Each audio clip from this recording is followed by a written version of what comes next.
Gracias a Eduardo Ulibarri, periodista y exdiplomático, por estar con nosotros en el Instituto de Prensa y Libertad de Expresión para conversar sobre temas relevantes en torno a la jurisprudencia y a las definiciones que ha tenido la Corte Interamericana de Derechos Humanos en todo el continente y para Costa Rica.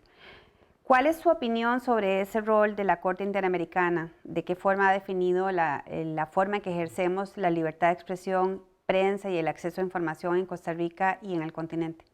Comienzo diciendo que me siento muy complacido de participar en esta conversación. El papel de la Corte Interamericana de Derechos Humanos en el impulso, la protección, la defensa de los derechos humanos en el hemisferio ha sido fundamental, en un sentido general y en particular en el ámbito de la libertad de expresión, con todos los matices y todas las dimensiones que esa libertad de expresión tiene. Hay que tomar en cuenta que es uno de los tres elementos centrales de la arquitectura de derechos humanos del sistema interamericano. Los otros son la Comisión, que es un órgano fundamentalmente administrativo que inicia procesos y que está abierto a la mayoría del público, a la totalidad del público.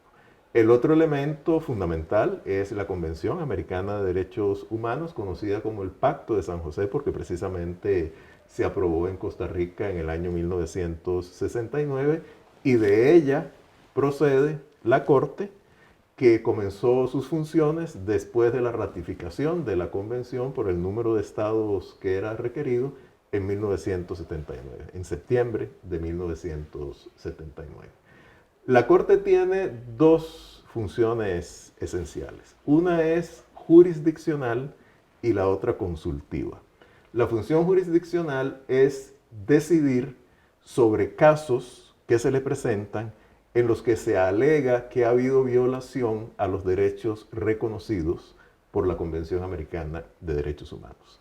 La Corte pues estudia esos casos y emite una sentencia. Y esa sentencia es de acatamiento obligatorio para los 19 países que en este momento reconocen plenamente la jurisdicción de la Corte. La dimensión consultiva consiste precisamente en evacuar consultas que le presenten los estados sobre la interpretación adecuada de los principios, de los preceptos que establece la Convención Americana de Derechos Humanos.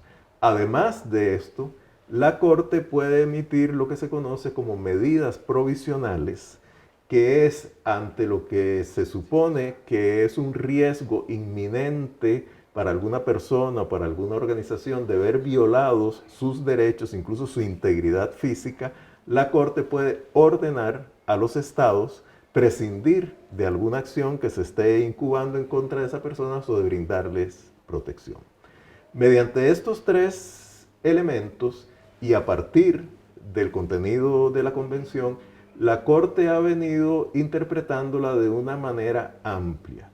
Cada vez creo yo que ha venido pues considerando que esa dimensión tan integral que son los derechos humanos, de los cuales forma parte la libertad de expresión, hay que entenderlas como un todo y que ese todo tiene que irse adaptando a nuevas necesidades, cambios que se dan en la sociedad, desafíos que se enfrentan, y en este sentido tanto las decisiones jurisdiccionales como las opiniones consultivas de la Corte han creado un cuerpo de jurisprudencia sumamente vigoroso, sumamente robusto, que incluso incide más allá del hemisferio americano, porque la Corte tiene un alcance y además ha tenido un abordaje a los derechos humanos muy amplio, como acabo de decir, e incluso también crea principios o desarrolla principios que hasta en los propios países que no son miembros o que no reconocen la jurisdicción tienen influencia. Así que todo esto creo que nos puede llevar a decir sin ningún temor a equivocarnos que la Corte desde que existe ha marcado un cambio fundamental en relación con los derechos humanos. Por supuesto que la observancia de los derechos humanos también depende mucho de qué es lo que ocurre en el terreno, y eso sí que la Corte no lo puede determinar, si hay una dictadura, si hay asesinatos, etc. Pero sí por lo menos velar porque haya una protección suficientemente robusta, integral, a quienes tratan de ejercer y de disfrutar de los derechos humanos.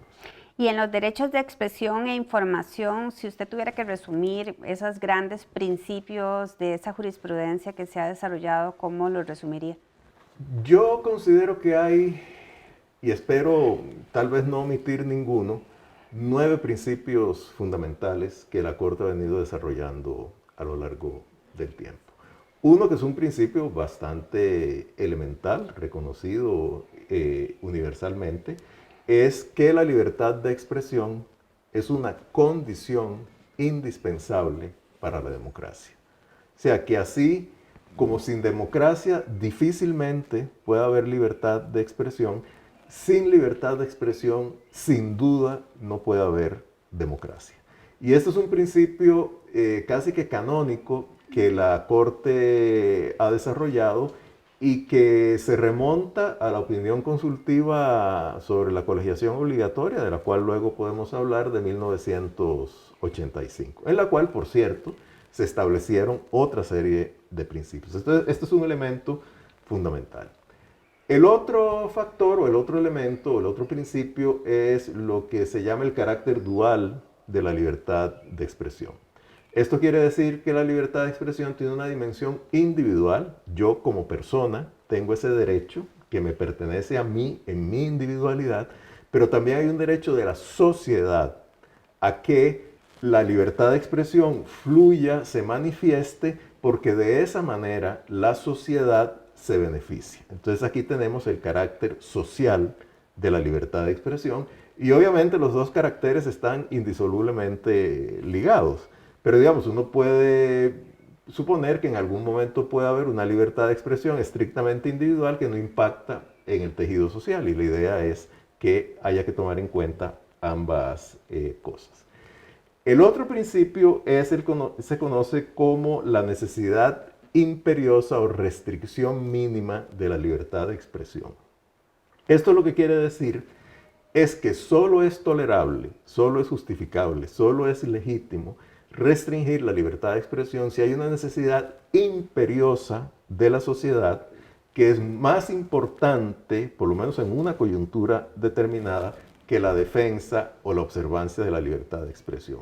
Pero estos límites, de acuerdo con la Corte, solo son legítimos si se establecen en leyes generales, si pueden ser dilucidados por tribunales independientes y si provienen de legislaturas que también son independientes. Entonces es como decir, se aceptan posibles limitaciones a la libertad de expresión, pero que tienen que ser imperiosas para defender bienes públicos y bienes individuales, por ejemplo la vida, que se puedan interpretar con razón que son superiores en una escala de derechos a la libertad de expresión. El otro elemento es el que se llama el principio del umbral variable o el umbral diferenciado. Esto quiere decir que los funcionarios públicos tienen o deben reclamar menos protección de la crítica que los ciudadanos privados. O sea, el funcionario público, por el hecho de serlo, debe estar expuesto al riesgo de una crítica que incluso puede ser intensa, incluso puede ser feroz, porque está manejando bienes públicos, fondos públicos, y en algunos casos voluntariamente se ha presentado para cargos de elección popular. En ese sentido, su umbral de protección en los llamados delitos contra el honor es inferior al de los ciudadanos que no manejan bienes públicos, que no han optado por ninguna elección popular y que por ende tienen derecho a reclamar un tipo de protección a su intimidad o a su buen nombre mayor que el de los funcionarios públicos. El otro elemento que es fundamental es la indivisibilidad de la libertad de expresión. ¿Qué quiere decir esto? Bueno, la libertad de expresión no solo se compone del derecho que los seres humanos tenemos de decir lo que pensamos, de expresar nuestras ideas, nuestros puntos de vista, nuestras manifestaciones artísticas, sino que también tenemos el derecho a buscar y recibir y difundir información. Entonces, se parte de que para que ese principio de ejercer la expresión esté debidamente fundamentado, debe ir aparejado a la capacidad y a la libertad de buscar información. Porque de lo contrario, la expresión se estaría ejerciendo de una manera un poco hueca. Esto no quiere decir que solo una expresión basada en información sea legítima, pero sí, y sobre todo desde el punto de vista social, que esa libertad de acceso a la información, sobre todo de interés público, es fundamental para el ejercicio de la libertad de expresión. Hay otros principios tal vez un poquito más específicos, pero que son fundamentales. Uno de ellos es el llamado el principio de la reproducción fiel, que esto es fundamental en el ejercicio del periodismo, y que dice en esencia que un periodista o una persona que reproduce fielmente las expresiones de otra no es responsable por esas expresiones.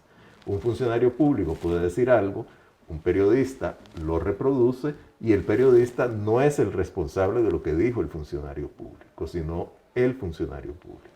Y esto la Corte lo ha considerado fundamental precisamente para que la información fluya y que no haya una limitación o una inhibición de parte de los periodistas, pero en general de cualquier persona, de reproducir lo que otros han dicho. Sobre todo, por supuesto, si se trata de asuntos de interés general o de asuntos de interés público. Otro elemento que también es muy importante desde el punto de vista del ejercicio periodístico es el principio de la veracidad razonable. Quiere esto decir que una persona, digamos una periodista, que emprende una investigación y que una vez realizado, llamemos un debido proceso de búsqueda de la información, llega a la conclusión de que los hechos son verdad, no se le puede exigir eventualmente, si alguien plantea acusaciones por la divulgación de esos hechos, que pruebe minuciosamente cada uno de los elementos, sino que si hay un principio de veracidad razonable, o sea, viendo los elementos que yo tengo sobre la mesa, puedo llegar a concluir que es suficientemente veraz lo que he averiguado, tengo todo el derecho de reproducirlo, aunque alguien se sienta ofendido por hacerlo. Por supuesto que todo también depende del lenguaje que se use, etc. Otro elemento es la incompatibilidad de los monopolios, sean públicos o privados, con la libertad de expresión. La Corte siempre ha privilegiado mucho la diversidad de criterios, de informaciones, de fuentes informativas. Y finalmente, que esto también es fundamental, el rechazo de los límites y las restricciones previas, esencialmente la censura.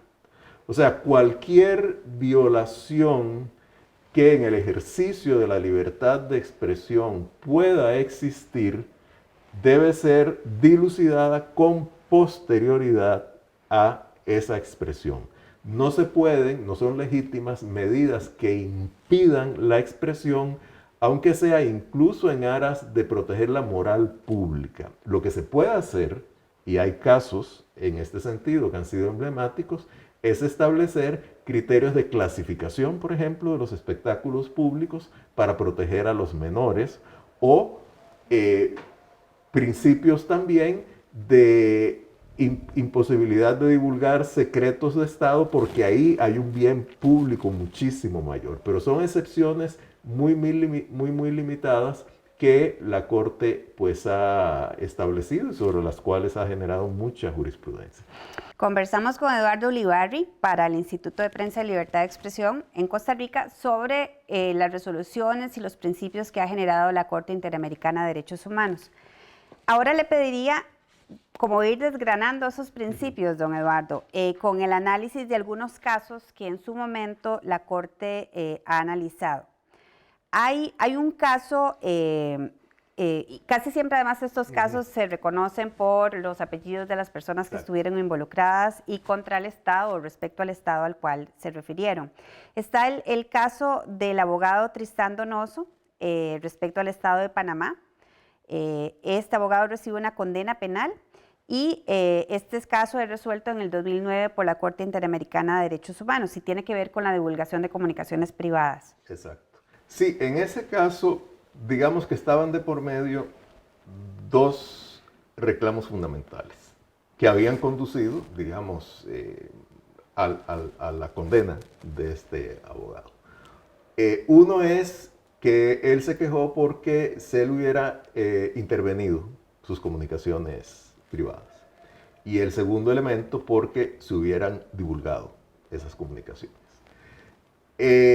A raíz de que eso sucedió, él planteó una denuncia pública, criticó a una serie de funcionarios y recibió una acusación por difamación, fue condenado y esa condena fue la que hizo que la comisión, que en este caso actúa como una especie de fiscal, decidiera que era un caso que ameritaba ser llevado a la Corte Interamericana de Derechos Humanos porque se había violado la intimidad de las comunicaciones tanto al intervenírsele como sobre todo al divulgarlas. La Corte determinó que no había habido una violación del derecho al intervenirle las comunicaciones porque esa intervención había respondido a ciertos protocolos legítimos, pero que sí había habido una violación a su intimidad, a su privacidad al divulgar esas comunicaciones.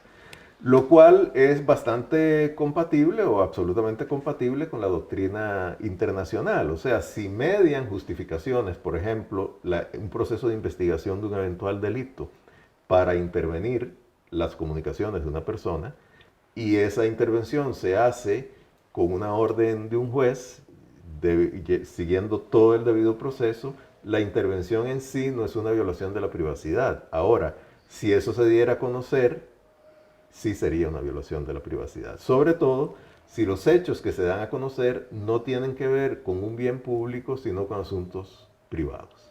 Y esto, pues indudablemente, es un principio muy importante porque si bien es cierto, la protección de la privacidad o de la intimidad de las comunicaciones no es en sí mismo y no está directamente vinculado con la defensa a la libertad de expresión, sí es un hecho de que si las personas sienten que en algún momento se pueden violentar indebidamente su privacidad o su intimidad y eso divulgarse, se pueden inhibir de expresarse. Y en ese sentido, sí habría un daño muy grande a la libertad de expresión en la dimensión individual y en la dimensión social también.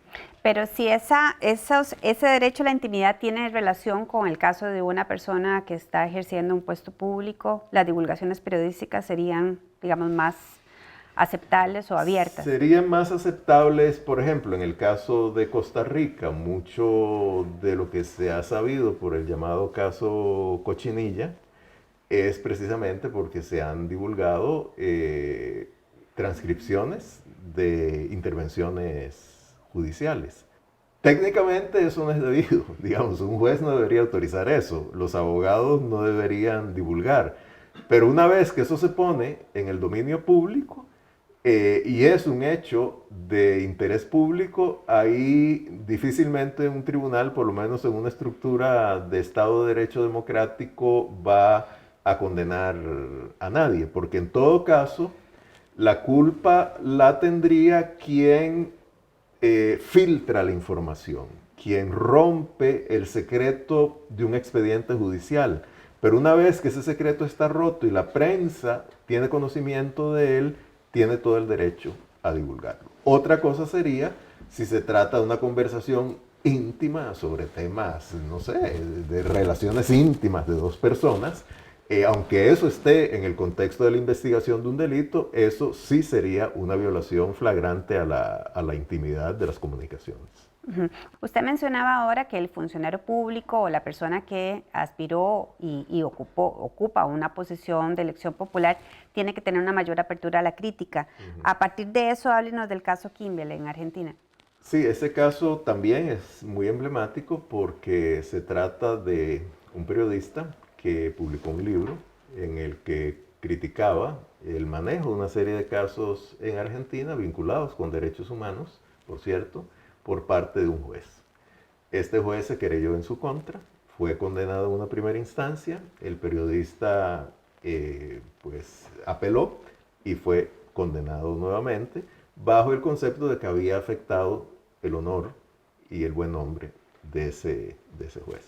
Este caso fue también a la Corte Interamericana y la Corte fue absolutamente tajante en el sentido de que había un interés público y de que el funcionario no tenía ninguna razón legítima para evitar o solicitar que hubiera una reparación o una condena de parte o contra quien había divulgado o escrito ese libro. Esto está directamente vinculado precisamente al principio de distintos umbrales.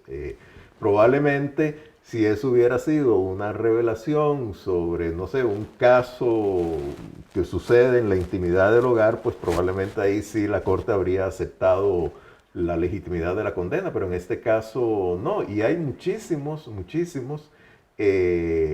casos en la historia de la Corte y de la jurisprudencia en relación con este elemento de las críticas a los funcionarios públicos que respaldan esta posición, que es fundamental desde el punto de vista de la democracia. Hay otro caso que también se hizo muy famoso en su época, que es el de la película La Última Tentación de Cristo en Chile. Aquí hubo una censura a la película.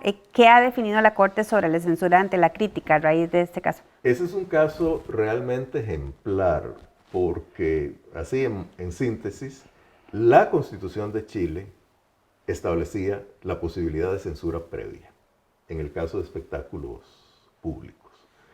Con base en esa disposición constitucional, que no era simplemente de una ley, sino de la Constitución, se prohibió la exhibición de la película La Última Tentación de Cristo.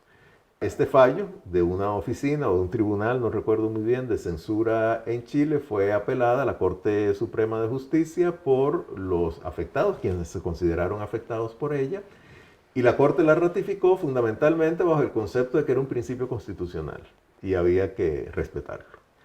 El caso fue llevado a la Corte y a pesar, y aquí es donde viene la trascendencia de este caso, y a pesar de que ya en ese momento se había emprendido un proceso para enmendar ese artículo de la Constitución, cuando la Corte falla, que eso fue en el año 2001, si mal no recuerdo, todavía el artículo estaba presente. Entonces la Corte condenó al Estado chileno, es prácticamente como decirle, Chile, usted tiene que reformar su Constitución. Bueno, Chile ya venía en el proceso de reformarla y además, bueno, estableció una serie de daños que había que reparar. La importancia que yo le veo a esto, la trascendencia, es cómo esta acción de la Corte Interamericana de Derechos Humanos, en el contexto de un Estado de Derecho, como es el Estado chileno, puede llegar incluso a inducir un cambio en la Constitución si esa Constitución va en contra de los derechos humanos o de algún artículo de la Convención que esté en contra de los derechos humanos. Que pudiera suceder en otro país con un Estado de Derecho más débil, eso es un signo de interrogación, pero en el caso chileno sucedió y es lo que desde mi punto de vista, aparte de mantener el principio de que las prohibiciones previas no son legítimas, le da a este caso un valor fundamental. Hablemos de un caso de Costa Rica, lo mencionó usted. En 1985 la Corte Interamericana de Derechos Humanos dijo que no se podía exigir la colegiatura obligatoria para ejercer el periodismo. Y eso es algo que hoy todavía muchos colegas en Costa Rica discuten. Bueno, ahí esa opinión consultiva o la decisión de la Corte en relación con la opinión consultiva que le planteó el Estado costarricense, por cierto, si todavía es polémica, en ese momento fue como una conmoción, sobre todo entre quienes han defendido la colegiatura obligatoria, que bueno, en Costa Rica era en ese momento obligatoria. ¿Por qué la Corte dijo que esa disposición violentaba el artículo 13 de la Convención, que es el que tutela la libertad de expresión? Bueno, aquí hubo dos elementos fundamentales. Uno, de esa condición íntegra de la libertad de expresión, la Corte consideró que si se exigía una licencia o la pertenencia a una organización para poder ejercer esa dimensión de la libertad de expresión, que es buscar y difundir información, eso violentaba el inciso 2 del artículo 13 de la Convención.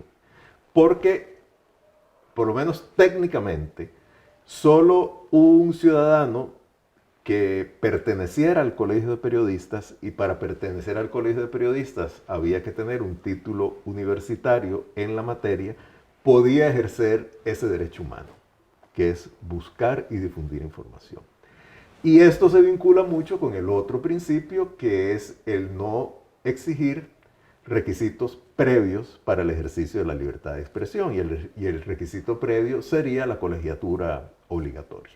Entonces se combinaron estos dos elementos y la Corte, bueno, hizo una opinión consultiva que realmente estableció en gran medida como las grandes bases sobre las cuales con posterioridad la Corte ha resuelto los casos jurisdiccionales y se ha manifestado con otras opiniones consultivas en temas de libertad de expresión. Y bueno, aquí en Costa Rica finalmente hubo una situación con posterioridad a esa resolución, de que a un periodista se le llevó a los tribunales y todo, y bajo el precepto establecido por la Sala Constitucional de que cualquier disposición que amplíe el ejercicio de los derechos humanos está incluso por encima de las leyes y de la Constitución, y que además en este caso existía o existe un acuerdo de sede entre Costa Rica, el Estado costarricense y la Corte, que le da prácticamente la aplicación inmediata de las disposiciones de la Corte, tienen que incorporarse al derecho local, fue que la Sala Constitucional declaró ya oficialmente la colegiación obligatoria como inconstitucional. Estos son casos viejos de décadas atrás. ¿Por qué siguen siendo válidos y vigentes? Porque establecieron principios que son fundamentales y sobre todo, por ejemplo, en el caso de la colegiación obligatoria, que uno pues tiene que reconocer que en Costa Rica nunca se utilizó como un instrumento de discriminación política o un instrumento represivo, pero en otros países, países autoritarios, países dictatoriales, el afiliarse a una organización determinada para poder ejercer el periodismo, si esa organización existe precisamente con la intención deliberada de impedir el acceso al ejercicio del periodismo a ciertas personas, ahí se convierte en un instrumento de represión, ya no simplemente un instrumento que impide el ejercicio de un derecho. Entonces, la implicación fue importante en un caso como el de Costa Rica, que es un Estado de Derecho, pero fue todavía más importante en otros casos en que figuras de similar índole se utilizaron para impedir. Eso en el ejercicio del periodismo, eso en el caso de ese tema, lo que es la veracidad razonable, lo que es la reproducción fiel, el impedir la censura, lo que tiene que ver con los distintos grados de protección, según uno sea funcionario público, ciudadano privado, eso es algo que tiene una vigencia universal y además atemporal. En Costa Rica, la Sala Constitucional reiteradamente falla a favor de personas, periodistas u otros ciudadanos que piden acceso a información pública en formatos adecuados. Y la Sala pues vuelve a recordar al funcionario público que tiene que brindar esa información. Hay un caso muy reconocido en la jurisprudencia internacional que es el de Claude Reyes y otros versus Chile. ¿Cuál es su opinión sobre todo este tema que en Costa Rica seguimos llevándoselo a la Sala Constitucional para que lo resuelva? Primero, yo celebro que la Sala Constitucional tenga esa actitud y que haya seguido esa doctrina. Lo que sucede es que la Sala resuelve caso por caso. Y si no hay una ley de acceso a la información pública debidamente robusta, garantista, etc., pues la única herramienta que uno como ciudadano, porque no solo periodistas, tiene para exigir que se respete el derecho de acceso a la información pública si se le niega en alguna institución, es acudir a la sala constitucional. Casi con certeza le van a dar a uno la razón en un amparo. Y un amparo, pues, es un procedimiento relativamente sencillo, pero de todos modos, como la sala falla caso por caso, realmente lo que llama muchísimo la atención es que a pesar de la claridad de la sala constitucional, todavía haya funcionarios e instituciones que se niegan a dar información de interés público. Ahora, estamos hablando del caso de la sala constitucional. El caso de Claude Reyes contra Chile fue fundamentalmente un ciudadano ambientalista que exigió o solicitó detalles sobre un proyecto forestal que había en Chile, no sé exactamente en qué zona. Eso se le negó y luego, cuando él apeló, lo que hizo la entidad a cargo fue dar una información que realmente no respondía ante sus requerimientos y tampoco tenía condiciones adecuadas para que se pudiera considerar que era una respuesta adecuada. Eso finalmente llegó a la Corte Interamericana y ahí fue que la Corte estableció, reiteró, no solo el principio de acceso a la libertad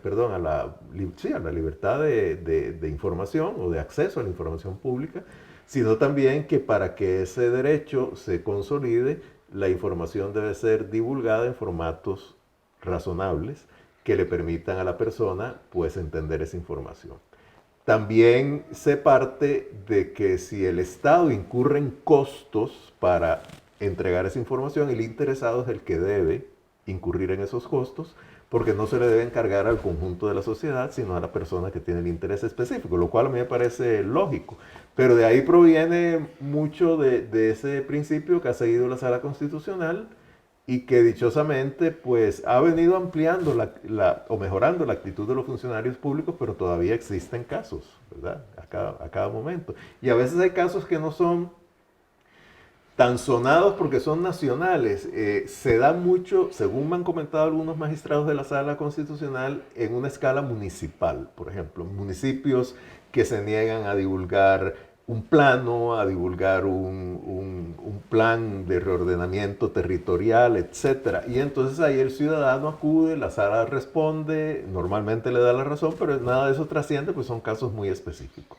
Sí, el paso que debería darse sería que los funcionarios públicos entiendan que no solo tienen que dar la información si se las piden, sino también debería estar disponible. Disponible libremente. Exactamente. Y de forma fácil de acceder, etc. En sí, internet, en sus sitios tener web. una actitud proactiva, o sea, no divulgar solo lo bonito, lo que podríamos considerar que son las relaciones públicas de la institución, sino un conjunto de información que son de necesidad para la ciudadanía. Usted comentó el principio de reproducción fiel, las resoluciones que ha tenido la Corte en ese tema. Ese es un caso que también tiene que ver específicamente con Costa Rica. Ocurrió para el periodista Mauricio Herrera y La Nación, y fue un fallo de la Corte Interamericana también. Exacto, ese fue otro caso que es curioso. En Costa Rica ha habido casos que han sido realmente emblemáticos, y el de Mauricio Herrera y el periódico La Nación contra el Estado de Costa Rica lo fue tanto en el tema del principio de reproducción fiel como de la veracidad razonable. El caso en síntesis fue que Mauricio Herrera publicó una serie de trabajos de investigación que se basaban en parte, porque no en todo, en publicaciones que habían realizado una serie de periódicos serios de Bélgica, no eran pasquines, eran periódicos serios de Bélgica, denunciando actividades indebidas en cuanto a comercio de armas y de joyas por parte de un diplomático honorario costarricense. Ese diplomático se querelló, primero hubo una absolutoria de Mauricio, después se presentó una apelación, se ordenó un nuevo juicio, y en ese juicio Mauricio fue condenado. Eso se llevó a apelación a la Sala Tercera Penal de la Corte Suprema de Justicia, que la Sala ratificó el fallo.